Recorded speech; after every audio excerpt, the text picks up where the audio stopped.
The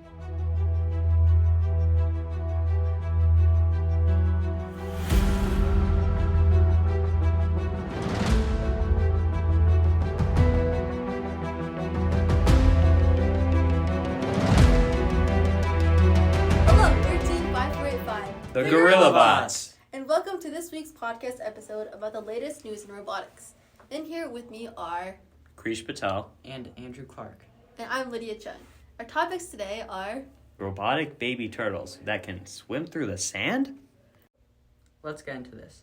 So, from my understanding, this robot can swim under the sand and dig itself out too. Hold on a minute. How can it even do that?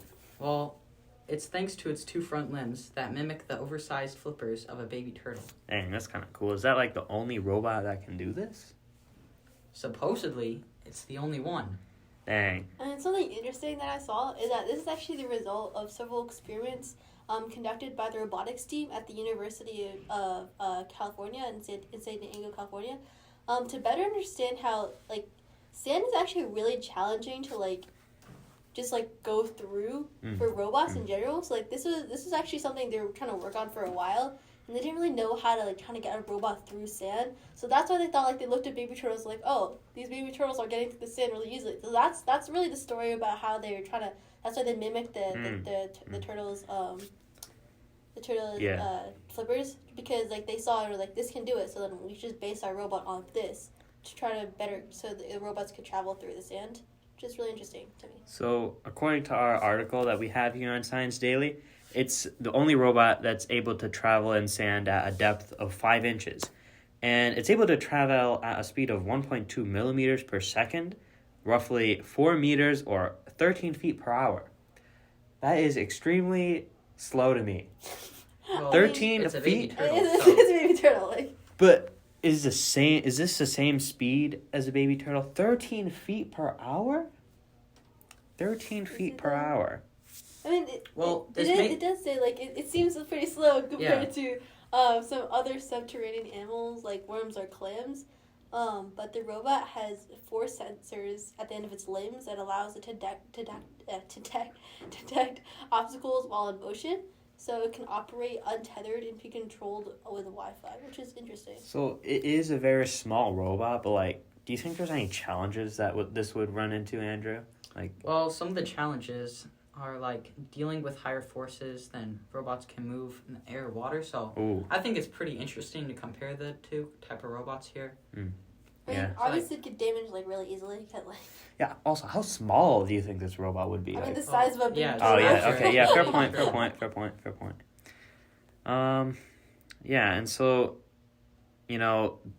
this team that developed this baby turtle started observing animals to develop this robot, and so they considered worms that worms they dig themselves through dirt, right? Yeah.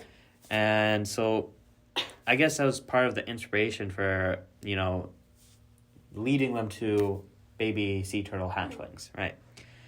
And because the turtle-like flippers are able to generate large forces, this allows the robot to, maneuver around obstacles. However, scientists still, don't fully understand how robots with flipper appendages would move in the sand.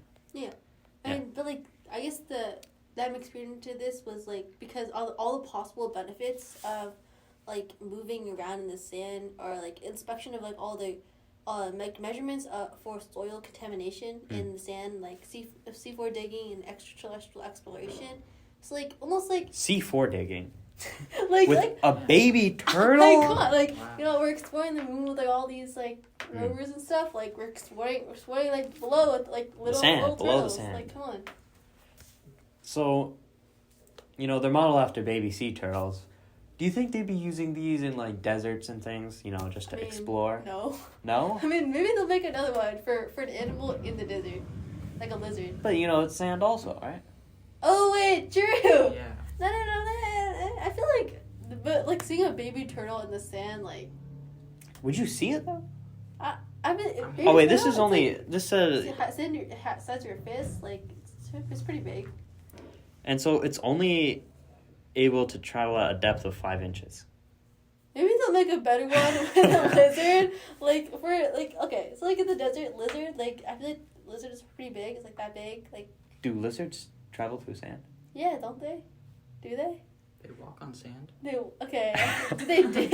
Like, they probably do. I feel like they do. Like, come on. And yeah, so I mean, like, there's what I know you said like C4 digging. What was the other thing? Other purpose of a baby sea turtle robot? Potential benefits. Yeah. Measurements for soil contamination. Measurements for soil contamination. So, like, a contamination underwater. What if they put a metal detector on it? So your thinking is leading me to an idea, right? So you know how people always wondered, wow, are birds actually real? Are these pigeons, or are these pigeons just like spies? Are those cameras in the eyes?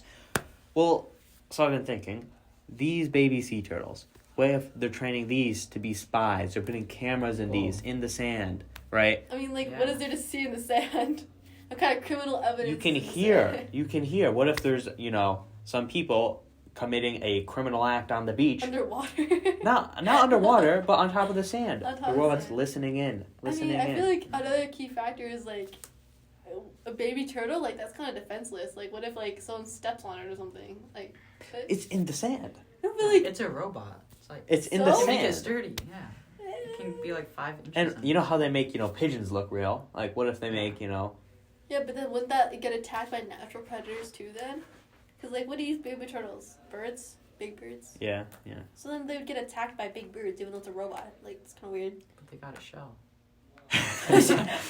I mean, it attacks regular baby turtles too. You mentioned a metal detector earlier. And so, how would we combat these baby sea turtles? Well, I'm thinking, what if, the people with metal detectors actually predicted this happening? So that's why they're actually looking for... They're not looking for, metal detectors at the beach. Yeah, people with metal detectors at the beach aren't looking for, diamond rings under the sand. They're looking for robotic baby sea turtles. Okay? Facts. And so that's why in the future, when there are more baby robotic sea turtles in the sand, people with metal detectors will be the future heroes of America. Okay, so thanks for listening to our episode today. Make sure that you stay tuned for our next episodes. And this has been Krish, Andrew, and Lydia. And so don't forget to like and subscribe to our other YouTube channels. Don't forget to follow our Twitter, Instagram, and Facebook. And thank you once again for tuning in.